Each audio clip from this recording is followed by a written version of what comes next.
Hello out there. This is DZ, your overlord Deseran, and welcome back to Doki Doki Literature Club.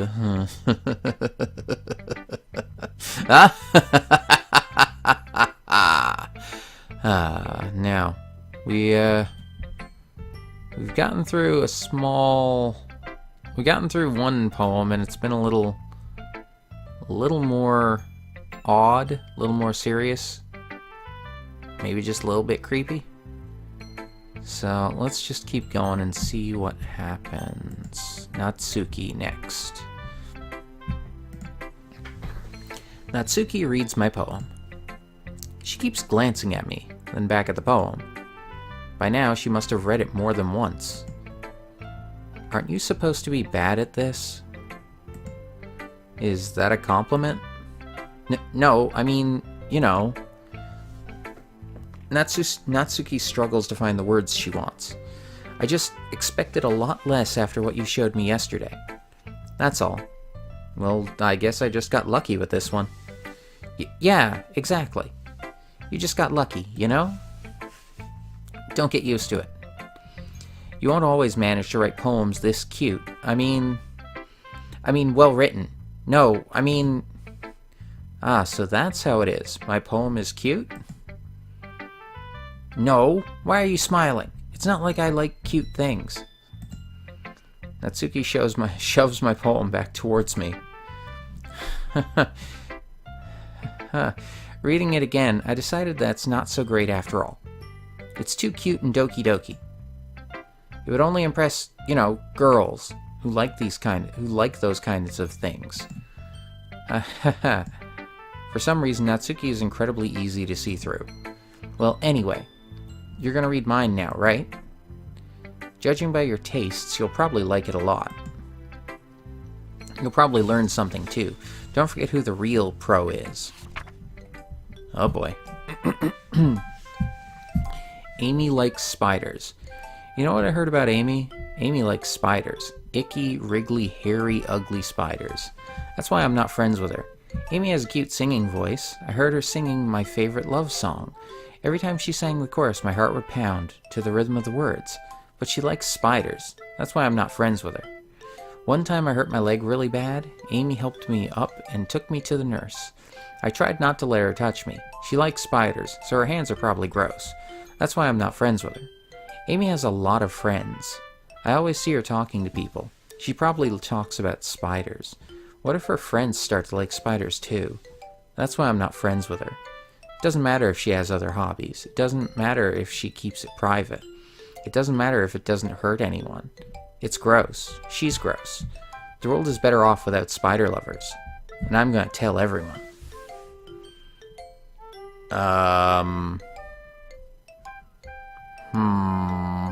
That's a little...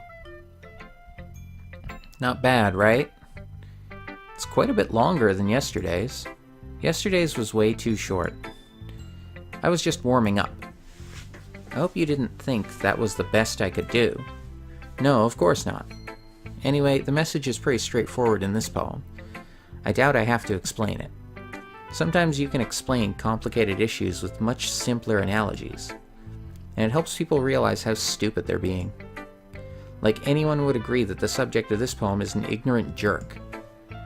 Do you know people like that? Of course, it's about how everyone thinks That doesn't matter. It can be about anything. I wrote it to be easy to relate to. Everyone has some kind of weird hobby or a guilty pleasure, something that you're afraid if people find out they'd make fun of you or think less of you. But that just makes people stupid. Who cares what someone likes, as long as they're not hurting anyone and it makes them happy?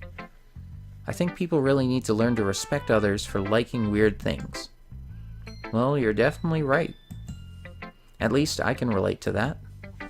And I'm sure a lot of other people can too. It's what I do best, after all. I don't like writing unless there's a good message to take away from it. Conveying emotions is important. But I want to make people think, not just feel. Remember that. I'm going to write a good one for tomorrow, too, so look forward to it. Okay. well, Yuri next. She's probably not gonna like this one. Ah, is it my turn? Let's see how it compares to yesterday's. I see. It's a bit different. I respect you for trying different things, Dazaran. Were you inspired by Natsuki's poem? Or Sayori's, perhaps? Well, I guess you could say that. I thought so. I'm happy for you. You don't need to find inspiration in my poems. I write them for myself, not for anyone else.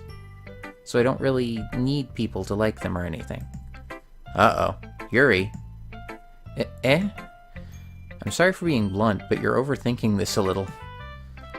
Just because our styles are different doesn't mean I dislike your poems. In fact, if I tried to do something in your style, I would probably just do a terrible job. I see. I'm sorry. My stupid mind, it likes to do that sometimes. Anyway, you don't need to be afraid to be a little more daring. Metaphors can go a long way. Don't feel like you need to work your brain like turning a bunch of gears. Try letting your mind wander through your feelings, and write down the things you see and hear. That's one way to truly enable your reader to see into your mind. It's a very intimate exercise. I see. That's a certainly interesting technique. Thanks for sharing. I have, an example of that if you'd like to read it. Of course. Is this the poem you wrote for today? Yuri nods and timidly hands me her poem. The Raccoon. It happened in the dead of night while I was slicing bread for a guilty snack. My attention was caught by the scuttering of a raccoon outside my window. That was, I believe, the first time I noticed my strange tendencies as an... What the hell? As an unordinary human. What? I gave the raccoon a piece of bread, my subconscious well aware of the consequences, well aware that a raccoon that is fed will always come back for more. The enticing beauty of my cutting knife was the symptom. The bread, my hungry curiosity. The raccoon, an urge. The moon increments its phase and reflects that much more light off of my cutting knife. The very same light that glistens in the eyes of my raccoon friend. I slice the bread fresh and soft, the raccoon becomes excited. Or perhaps I'm merely projecting my emotions onto the newly satisfied animal. The raccoon has taken to following me. You could say that we've gotten quite used to each other. The raccoon becomes hungry more and more frequently, so my bread is always handy. Every time I brandish my cutting knife, the raccoon shows me its excitement. A rush of... What? A rush of blood. Classic Pavlovian conditioning. I slice the bread, and I feed myself again.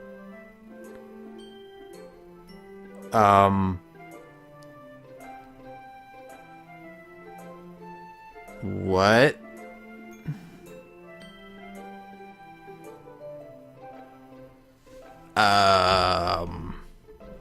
What?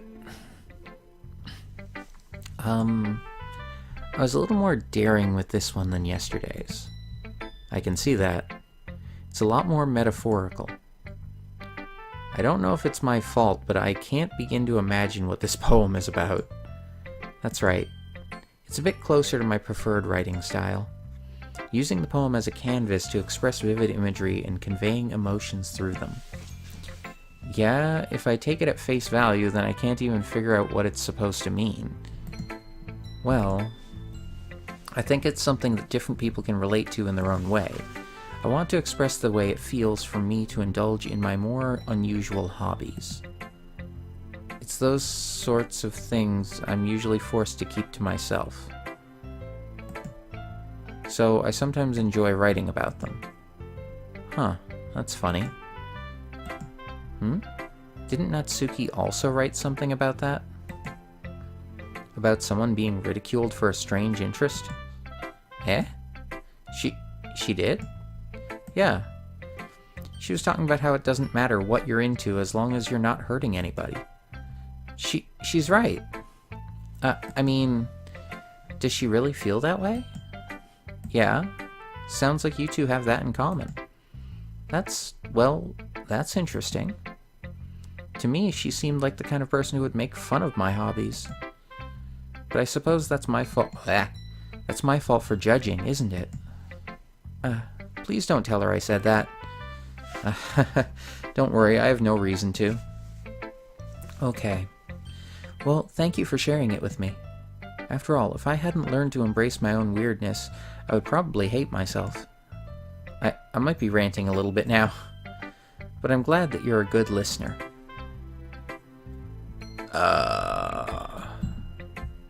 Okay. Monica. Hi again, Dazaran. How's the writing going? Alright, I guess. I'll take that, as long as it's not going bad. I'm happy that you're applying yourself. Maybe soon you'll come up with a masterpiece. I wouldn't count on that. You never know. Want to share what you wrote for today? Sure, here you go. I give my poem to Monica. Alright, I like this one. It makes me think of something Sayori would like. Is that so? You and Sayori are really good friends, right? I wouldn't be surprised if you had those sorts of things in common. Well, we may be good friends, but Sayori and I are actually really different. Well, that may be the case, but maybe there are also some similarities that you wouldn't expect. The way she talks about you, it sounds like the two of you really care about each other's well-being. Even if you show it in different ways, it ends up being more similar than you'd think. So I think that's the kind of vibe I get when reading your poem. You sure you're not reading into it too much? I could be. Oh gosh, I sound like Yuri. But in any case, Sayori's writing has kind of a gentle feel to it. I can tell that she likes exploring with emotions like happiness and sadness. Who knew that someone so happy would enjoy sad things too? Yeah, that's totally unexpected. Well, to each their own, and you shouldn't be afraid to experiment a little bit either. But anyway, you want to read my poem now? I like the way this one turned out, so I hope you do too. Alright, let's take a look. Save me. What? The colors, they won't stop. Bright, beautiful colors. Flashing, expanding, piercing. Red, green, blue. An endless cacophony of meaningless noise. The noise, it won't stop. Violent, grating waveforms. Squeaking, screeching, piercing. Sine, cosine, tangent. Like playing a chalkboard on a turntable. Like playing a vinyl... Wait, what? Like playing a vinyl on a pizza crust. An endless poem of meaningless. Load me. Load me? What?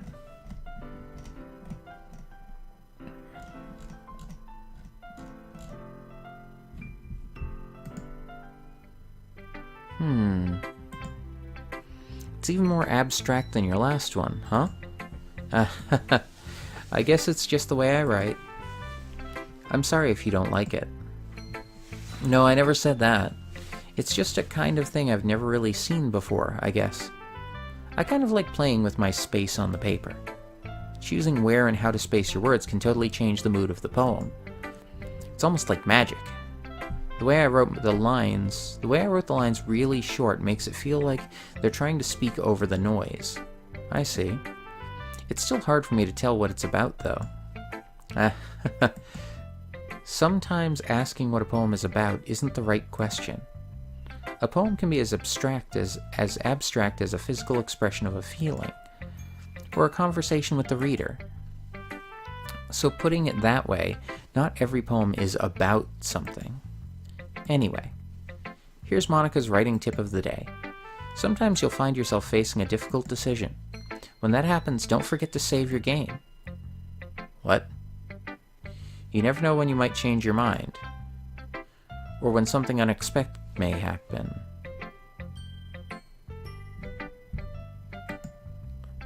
Wait, is this tip even about writing? What am I even talking about? That's my advice for today. What?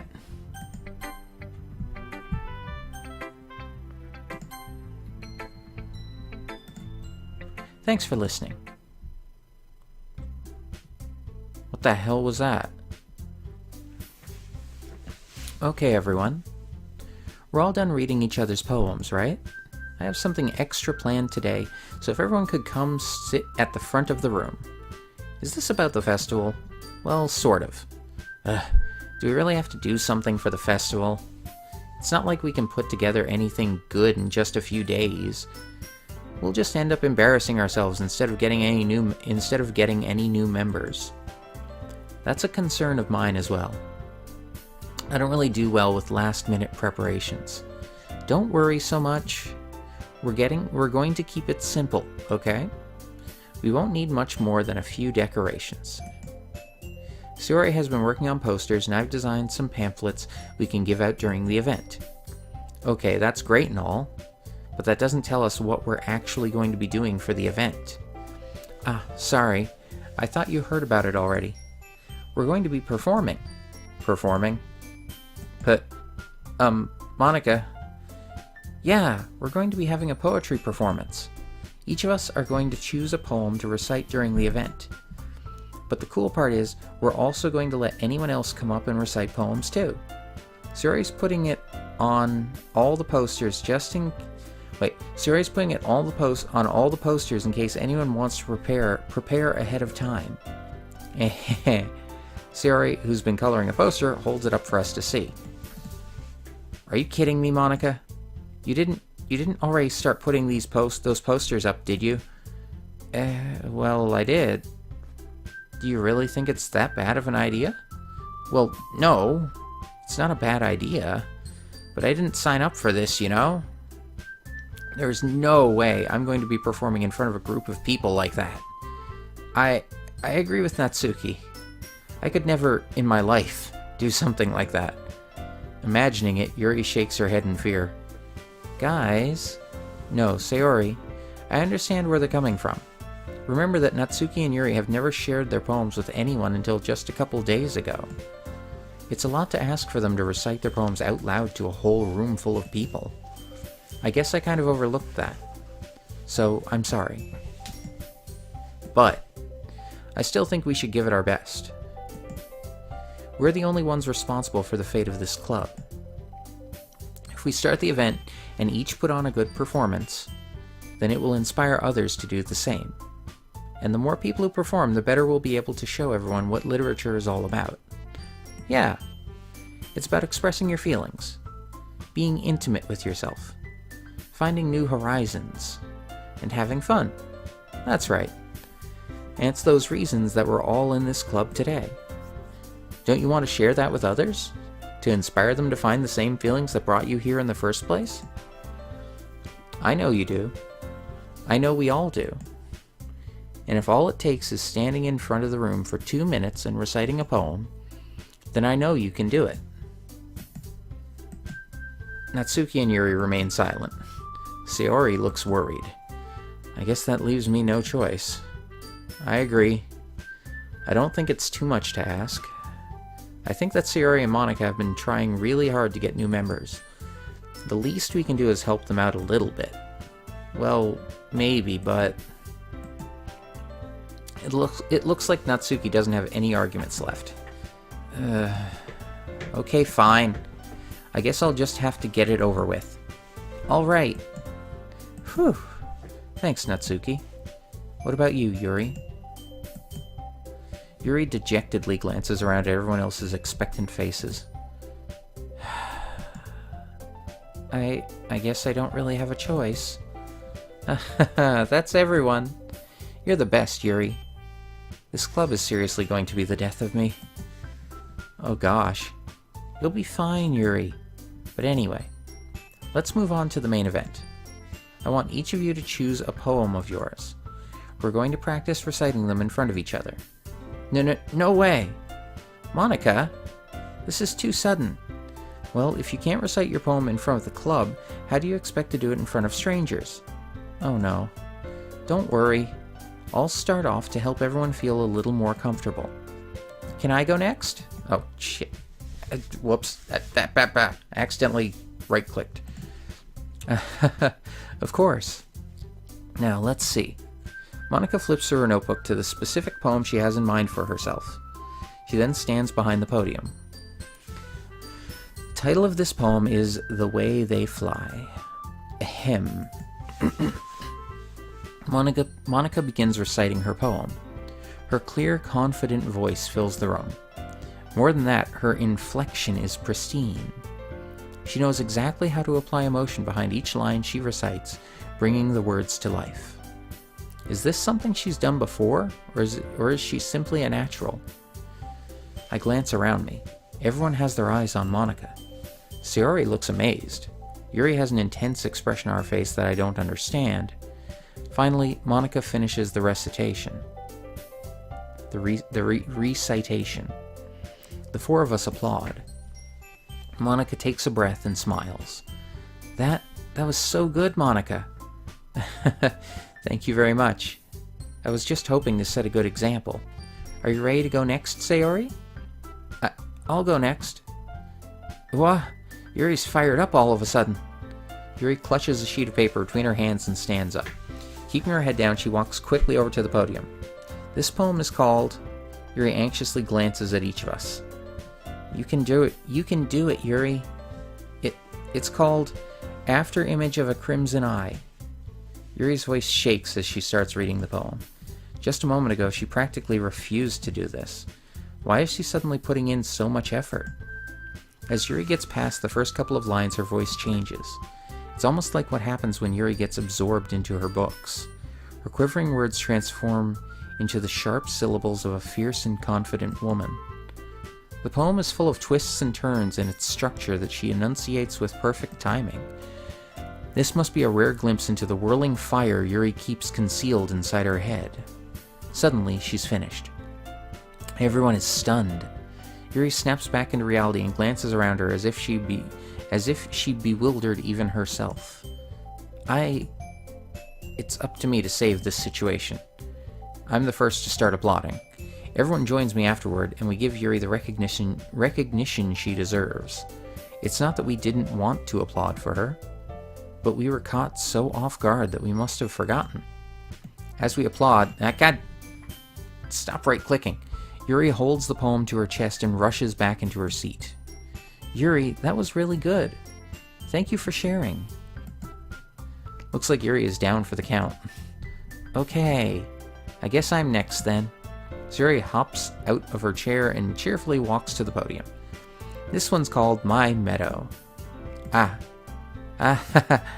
Sorry, I giggled. Sayori, it's a lot harder than I thought. How did you guys do it so easily? Try not to think of it like you're reciting to other people. Imagine you're reciting it to yourself, like in front of a mirror or in your own head. It's your poem, so it'll come out the best that way. I see. Okay then. Sayori begins her poem. Somehow it feels like her soft voice was made as a perfect match. The poem isn't aimlessly cheery like Sayori is. It's serene and bittersweet. If I were to read this on paper, I probably wouldn't think much of it. But hearing it come from Sayori's voice almost gives it a whole new meaning. Maybe this is what Sayori meant when she said she likes my poems. It's like I get to reach more deeply into someone I thought I knew through and through. Sayori finishes and we applaud. I did it! Good job, Sayori. Even Dazaran liked it. I guess that's a good sign. What does that even mean? It came out nicely, Sayori. The atmosphere of the poem fits you really nicely. But it might be that other poems wouldn't work quite as well with that kind of delivery. I don't really understand. In other words, I've seen poems of yours where that sort of gentle delivery wouldn't work as well. They might need a little more force behind them, depending on what you're reading. Oh, I know what you mean. Well, I've been practicing that kind of thing. It's just embarrassing to do in front of everyone. The next time I'm going to make you pick a poem that challenges you a little more. We don't have much time before the festival, you know? Okay. Now, who's next? Natsuki? Don't make me go before Dazaran. It's not like I can compare to you guys anyway. Might as well let Dazaran lower everyone's standards a little before I have to do it. Natsuki? It's fine, it's fine. I might as well get it over with. But it's not like I have much of a selection of what to read. I'll just have to go with what I wrote for today. I stand up and step in front of the podium. Everyone has their eyes on me, making me feel terribly awkward. I recite my poem. Since I'm not exactly confident in my own writing, it's hard to put energy into it. Despite that, once I finish, I receive applause anyway. Sorry, I'm not really as good as everyone else. Don't worry about it so much. I think it's less about your abilities and more about your lack of confidence in your writing. That's something that'll improve over time, though. Yeah, maybe.